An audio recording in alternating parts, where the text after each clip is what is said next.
नमस्कार दोस्तों, ज्योतिष और ग्रह भाई अमरेंद्र में मैं आपका बहुत बहुत स्वागत करता हूँ।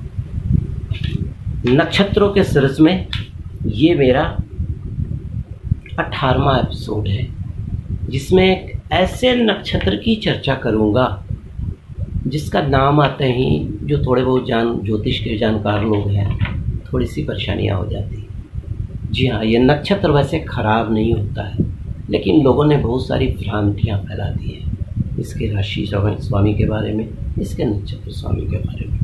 जी हाँ दोस्तों, इस नक्षत्र का नाम है स्वाति।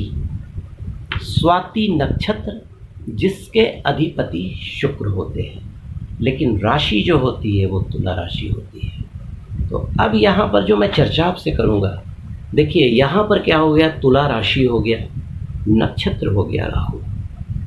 तो जैसा कहा जाता है, जैसा हम लोग जानते हैं ज्योतिष शास्त्र के अनुसार, वैदिक ज्योतिष, अगर राहु और शुक्र का कॉम्बिनेशन हो जाए कुंडली में कहीं पर भी, तो चंद्रमा और मंगल थोड़े से कमज़ोर हो जाते हैं, उन पे एक प्रभाव पड़ता है।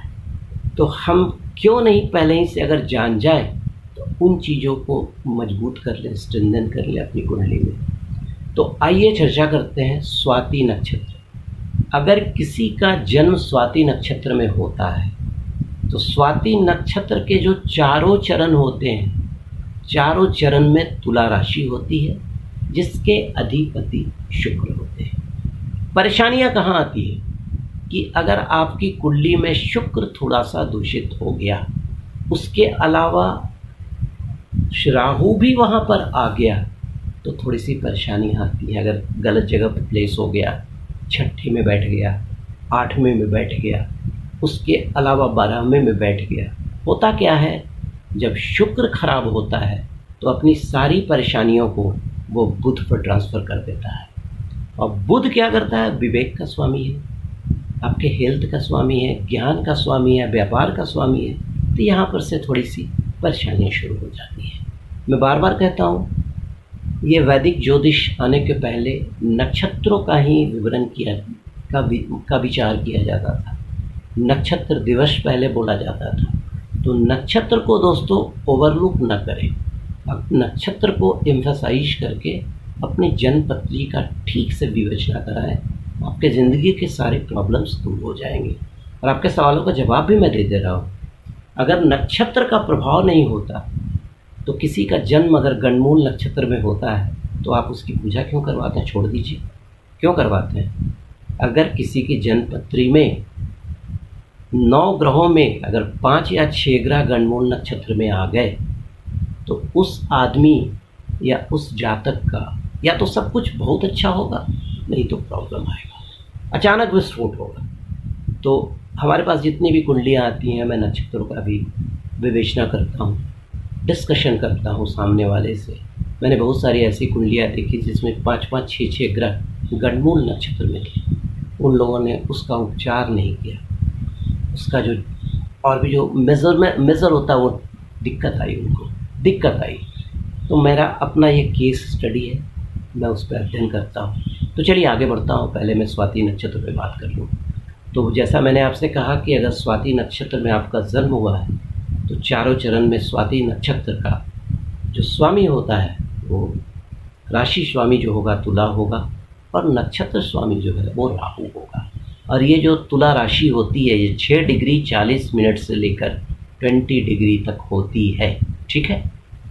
अब देखिए, अगर आपका जन्म स्वाति नक्षत्र में हुआ है तो किन चीज़ों को प्रभावित कर सकता है, आपके अंग में आपको आपका जो स्किन है उसको प्रभावित कर सकता है। उसके अलावा आपका स्प्लीन, लिवर, उसको प्रभावित कर सकता है। उसके अलावा जो यूरिट्रा होता है, मूत्रण, उसको प्रभावित कर सकता है। उसके अलावा यूरिनरी ट्रैक्ट इन्फेक्शन की संभावनाएं बढ़ाता है। हर्निया का प्रॉब्लम्स हो सकता है, अपेंडिक्स का प्रॉब्लम हो सकता है। मतलब इन चीज़ों का रिप्रेजेंटेशन होता है स्वाति नक्षत्र का। किस तरह के रोग आपको परेशान कर सकते हैं अगर आपका जन्म स्वाति नक्षत्र में हुआ है। तो देखिए, आपका जन्म अगर हुआ है तो आपको यूरिनरी ट्रैक्ट इन्फेक्शन परेशान कर सकता है। आपका जो यूरिनरी ट्रैक्ट होगा उसमें कुछ मतलब डेब्रीज, उसमें समझिए स्टोन वगैरह उसका फॉर्मेशन हो सकता है। उसके अलावा स्किन का डिजीज आपको परेशान कर सकता है। लेप्रोटिक इफेक्ट भी हो सकता है। वो एक होता है ल्यूकोडर्मा जिसको हम लोग बोलते हैं वाइट वाइट दाग, मतलब वो वाइट कलर का दाग हो जाता है, श्वेत दाग बोलते हैं। उसकी भी संभावनाएं परेशानियां हो सकती हैं, ठीक है। उसके अलावा किडनी का प्रॉब्लम हो सकता है, लीवर का प्रॉब्लम हो सकता है। इन चीज़ों से आपको बच के रहना है, क्योंकि देखिए स्वाति नक्षत्र जो है यहाँ पर शुक्र और राहु का कॉम्बिनेशन हो गया। मैंने आपसे चर्चा किया मंगल और चंद्रमा कमज़ोर हो जाते हैं। अगर आपकी जन्म पत्री में मंगल और चंद्रमा सचमुच में कमज़ोर हैं तो इस नक्षत्र में जन्म लेने वाले के लिए थोड़ी सी परेशानियाँ बढ़ जाती हैं। आप किसी भी ज्योतिष्य दिखाकर उसके अनुसार स्टोन वगैरह पूजा पाठ जो भी है करवा लीजिएगा। बस अब आइए आगे बढ़ते हैं।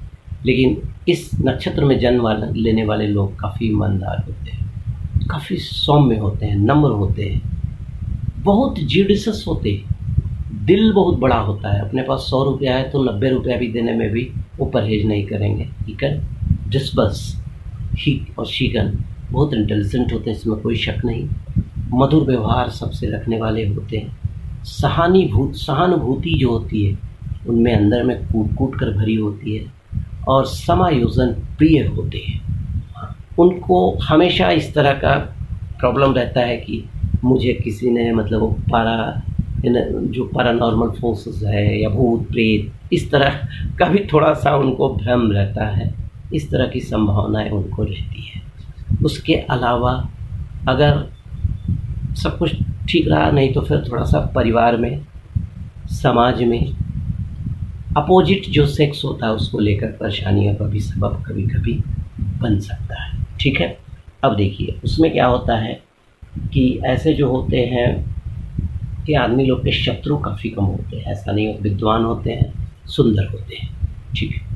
अब आइए ऐसे लोग जिनका जन्म अगर राहु स्वाति नक्षत्र में हुआ है, तुला राशि हो और चरण, तो मैंने आपसे कहा 1 2 3 4 चारों चरण में ही विद्वान रहते हुए, तो उसमें आप किस तरह का बिजनेस कर सकते हैं। देखिए राहु जो होता है इलेक्ट्रॉनिक को रिप्रेजेंट करता है, तो आप इलेक्ट्रॉनिक्स का कोई भी काम कर सकते हैं। विद्युत उपकरण का काम कर सकते हैं, ट्यूबलाइट का काम कर सकते हैं, पंखा, हीटर, कूलर, एक्सरे आदि का जो बिज़नेस इस तरह से रिलेटेड काम करेंगे, इस तरह के मैन्युफैक्चरर रहेंगे, ऑटोमोबाइल के मैन्युफैक्चरर रहेंगे, कम्युनिकेशन के में अगर आपका किस तरह का लिंक है तो आपको काफ़ी फ़ायदा हो सकता है। उसके अलावा म्यूज़िक, क्योंकि यहाँ पर शुक्र का भी संयोग हो गया है, म्यूज़िक, नाटक, थिएटर, कला, चित्रकारी, इन चीज़ों से संबंधित भी अगर आप काम करेंगे तो आपको सफलता मिलेगी। उसके अलावा आजकल जो फैशन चला हुआ है वेब डिज़ाइनर का, वो काम आप कर सकते हैं। उसके अलावा जो इवेंट मैनेजरशिप है वो काम भी आप कर सकते हैं। अच्छे जुडिशियरी सर्विस में जाने के बाद अच्छा पद आप प्राप्त कर सकते हैं, अच्छे जज हो सकते हैं आप, अच्छे पोएट हो सकते हैं, और you can be very good announcer, dancer बहुत अच्छे आप हो सकते हैं, इसमें कोई शक नहीं। फैंसी और हार्डवेयर का स्टोर आपके लिए रामबाण साबित होगा, उसको चलना ही चलना है, ना चलने का सवाल नहीं है। फैंसी हार्डवेयर का मैन्युफैक्चरर भी आप हो सकते हैं।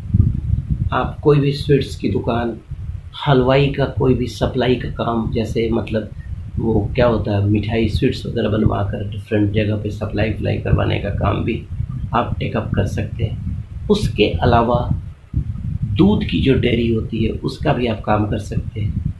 लेदर की इंडस्ट्री से आप जुड़ सकते हैं। उसके अलावा मेड का काम भी आप कर सकते हैं, फोटोग्राफी का भी काम आप कर सकते हैं, रेडीमेड गारमेंट्स उसका भी आप काम कर सकते हैं। उसके अलावा इत्र, सेंट, जो कॉस्मेटिक की चीज़ें होती हैं, प्लास्टिक और क्या बोलते हैं उसको, कांच, उसके मैन्युफैक्चरर आप हो सकते हैं। तो दोस्तों अगर आपका जन्म स्वाति नक्षत्र में हुआ है और आपकी राशि तुला है, अगर आप इन चीज़ों से जुड़ते हैं अपने राशि के अनुसार, अपने नक्षत्रों के अनुसार, अपने जन्म पत्री के अनुसार, तो ये आपको एक सुगम रास्ता प्रोवाइड करेगा। तो दोस्तों, स्वाति नक्षत्र पर आज के लिए इतना ही। नमस्कार।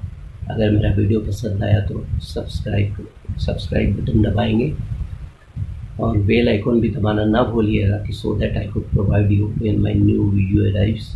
Thank you very much once again.